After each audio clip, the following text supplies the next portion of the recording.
Today, we're doing a warehouse day where we are setting up one of my crazy ideas to do some testing, but really we're doing it because we have some clients and the best way to show clients what we can do for them is to actually test it ourselves and to put it up in our shop. Today, we're using some lasers. Here's the problem. They're French. And that's not a bad thing. We love the product, we love it, but pronouncing their name when you're an American, that makes it difficult. What we're gonna do here is I'm gonna go ahead and say how I guess try to say it, and then we're gonna have the whole team go one by one. We're gonna see how they say the name of the product. And then at the end, we'll actually drop in a recording of what it's supposed to sound like, both by someone from that company and my wife, who also was a French teacher for a very long time. Today's vlog is going to be all about the Minuit Une lasers. No clue if I said that right. I'm pretty sure I didn't say it right. Millie, how do you say it? Minuit. Okay, that one's rough. Brad? Minuit Une.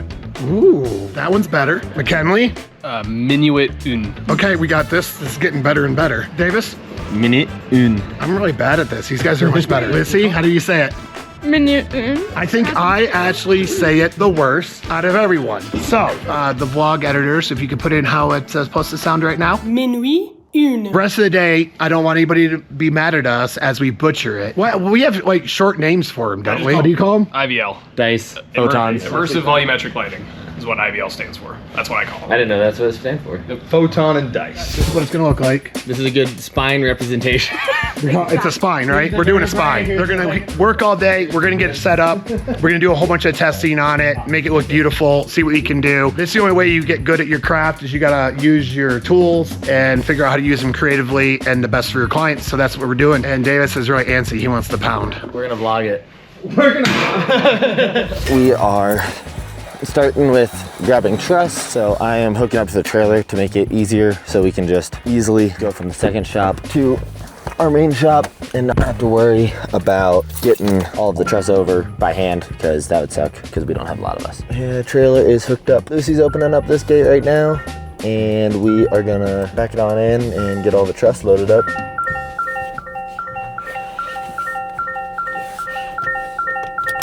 What's up guys, it's Millie. Backing up the trailer to get some truss over here. We're gonna be building a whole structure inside of just this shop right here. But we're gonna see if Davis can do it in one shot like he did last night. How you freaking do it, Bob? Say freaking that. How you freaking do it? Oh, Brad's here. Good morning. Good morning, sunshine. I'm driving a Chartreuse green Subaru Crosstrek, and I don't know how I feel about it. That's me. What? Grandma. Grandma's? Grandma's. Grandma. I saw that pull in. I was like, Brad should have been Brad here. didn't get a new car. All right, all the truss is in now. Over to the first shop and set up a big structure. These are all the legs because we're trying to get as much height as we can. We're getting those all put up, and then we'll add our cross member. We'll tip it up as a small little U. Then we'll put the 2 center line in with the next U and the 2 center line next U. And we'll work our way this way with all of that. So sometimes when we build in the shop, we definitely build things that take up more space than we have usually available. We call this the maneuver and block the back of the shop with everything. We have room, not much more room, but we have room. Room for vroom vroom. We're gonna load all of that into Unload, Lucy. Unload. I'm being attacked. What? What? What? We forgot base plates. So we're gonna have to go back right after we pack up this little pack for a different show. God. This is a giant freaking lens give me that. for an E3. Bro, goofies. We're gonna go grab base plates while Lucy struggles with the shop. Hey! I'm almost done. Alex, can we get a little Jeopardy music going right now? I'm done now. This might be the potential look for one of our clients next year. I don't know if we can disclose who it is. I don't think it'll be on this video, but pay attention to color schemes, be intuitive, and you might just get it. Minuit Une. Minuit Une. Base plates achieved, grabbed, received, achieved, and grieved.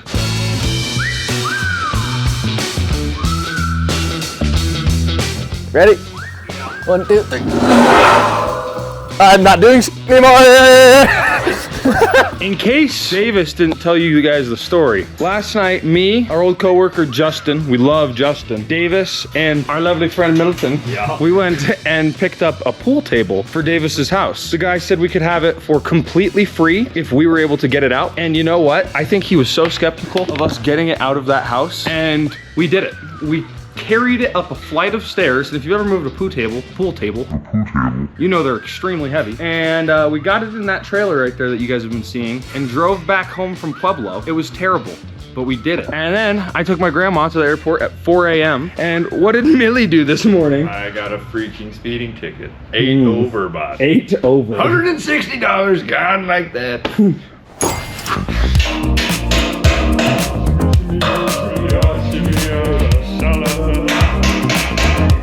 Yep. First one go up easy. Pretty easy. It just gets a little bit heavy, man. Ready? 1, 2, 3, hip.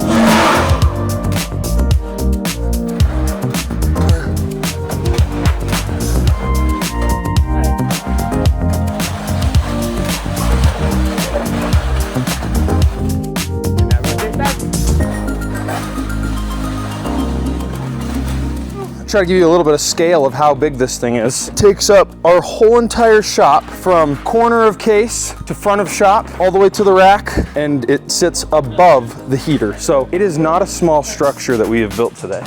And now we're about to light it up with lasers. Let's get to it. Hold on. Bad thing just happened. What? You dropped him. A washer just went into this little housing. Into it? Into it. How? Oh, in the Through that slot. We're back with the part that's dumb brat stuff that Brad did, and I dropped a washer in the fixture. As we fix this mistake, let's show you as we take apart the dice. So this is the inner workings of an IVL dice. somewhere. Is it that? So that's the washer I dropped in there, and this is the inner workings of the dice. So everything of this we have in a spare parts. Right pin there, that they those give us little guys. with it. So all of this very can be serviceable. replaced, Wow, yeah. this is very serviceable. This is super serviceable. I love that. That was easy. I thought that was gonna be a lot harder. Yeah, that was not bad, and it's all pop screws. I was like, wow, Brad really just screwed us. Yes, I thought so too, but Brad didn't screw us that bad. That has to be better than bending the truck key, right? Don't look at me like that, Davis. We got all of our dice up, nicely spaced. I am actually very excited for this. It's gonna look really good, right? Let's go. So now we're gonna get some R1s, which will be pretty similar to the fixture we probably will have for this install if we end up doing what we are trying to. So we're gonna put up 6 for now, and then we might put up more after. When was the last time you peed your pants? Never. Yesterday. In the car going home. The next fixture we're hanging on these guys is our R1s. R1s. I'll show you these guys. They've got their little Omega bracket and little baby mover. So small. It gives us a nice little effect to add to the IVL. We'll feed onto their effects, do little cool movements. So yeah, we're gonna throw those in, see what it looks like. Get her done.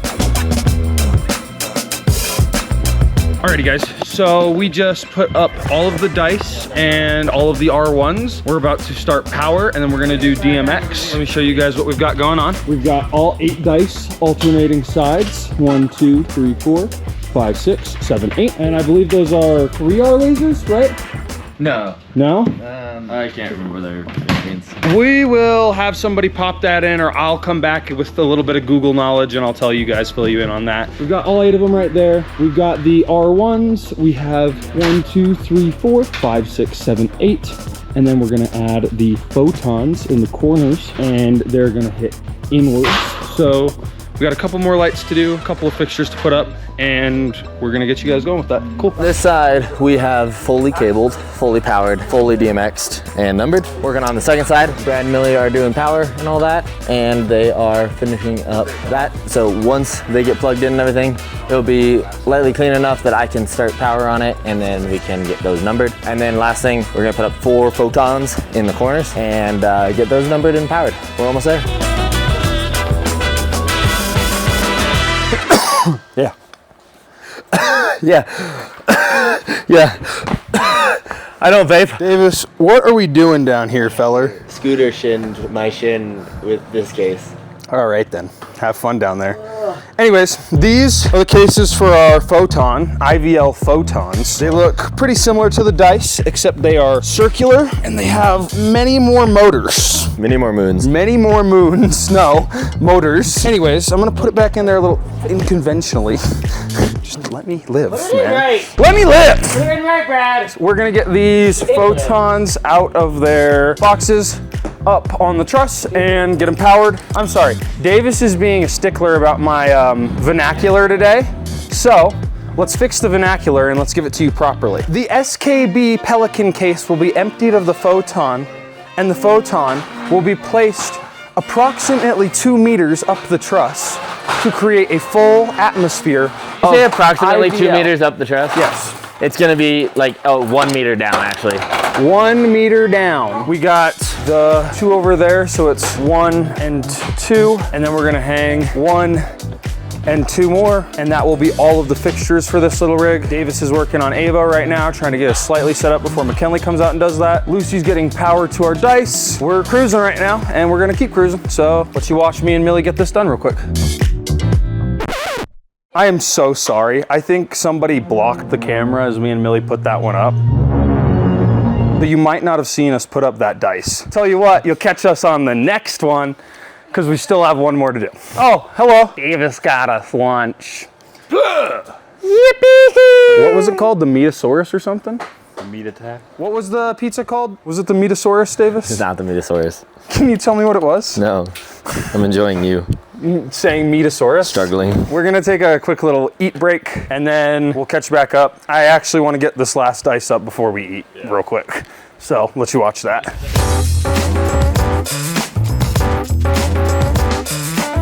So come out to check on the team, see what they're doing on this crazy creative thing. Got the dice straight down with a mover in between. Just want to see what that does. We have Photons right here. The Photons are going to be more just to see what it's like. We have 2 on each side. Once we make everything dark, we're going to haze it really well and just kind of see. But for me, I'm seeing this as we do have a client that I'm kind of putting this together as a concept for.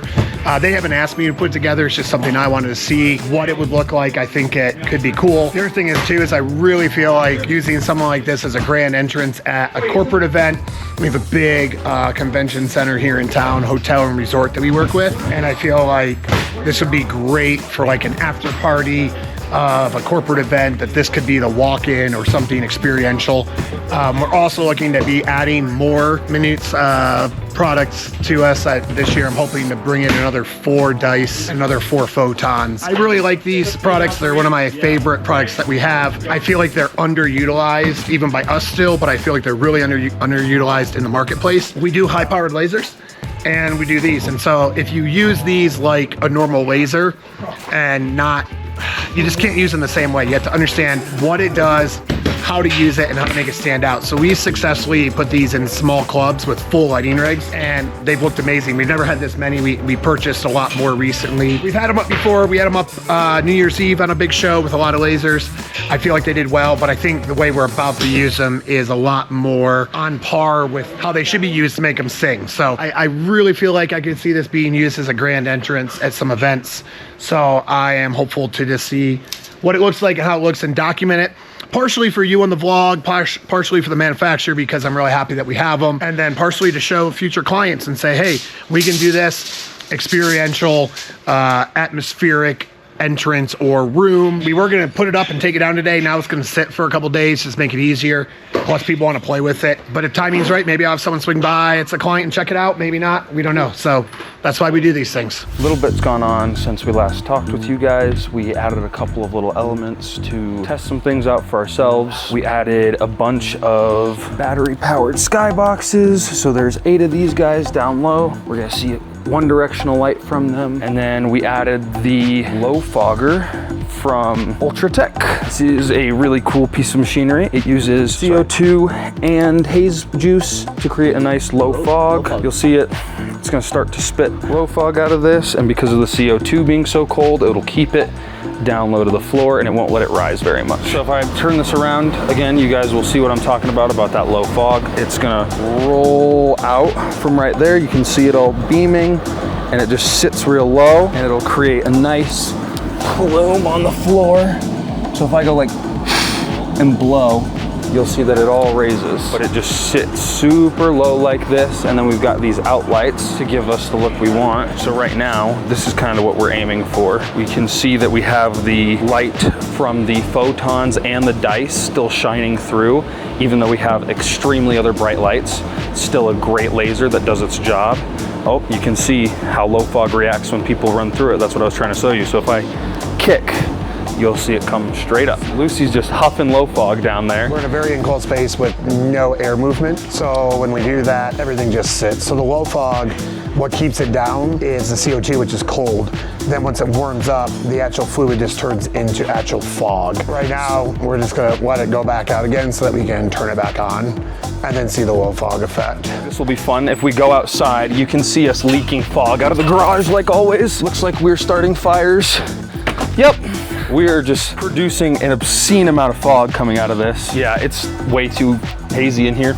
We might have overdid it. If we walk out this way, it does just look like we are starting fires in the middle of a warehouse. This is part of Warehouse with Eddy Sound. I think we do this about once a week to once a month. Just hotbox the room. We're gonna let this leak out and do it all again. So this is 36 feet, so I actually think we could put this truss structure over a 40 by 40 dance floor. Just use the Photon and Dice as the main lighting while someone DJs, because as you see, as I turn, it's pretty much from every angle. And then we have our lighting down on the ground that we can easily get down on the ground, attached to trussing for safety. The other thing we did for fun is we threw out our low fogger for another client that we're doing some testing for. We use the low fogger for them. But if you were to do this, if we had to, we could easily light the truss totems themselves with uplighting. This would be a pretty amazing effect for corporate events, for after parties, just a different experience that no one can have.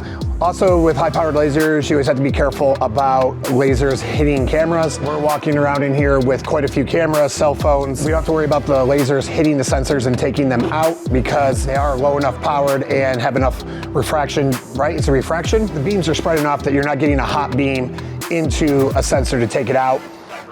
Divergence. The divergence is big enough. It's divergence. We are in a closed room without much airflow. All we have is low fog, and the low fog will turn into haze. So as you can see with haze, it's holding. It's gonna hold a long time. I think this is something a lot of people have not seen. This is a little bit different than just regular lighting, but I feel like this is an amazing look for corporate events for people to use. It's definitely Instagrammable, which in this day and age when you have experiences, everybody wants to take a photo, share that photo. So I feel like this would do really well in the fact that everybody wants to just do a pose. All right, here's Brad posing. So I guess Brad wants to pose on the floor. This is bizarre. Here comes the low fog.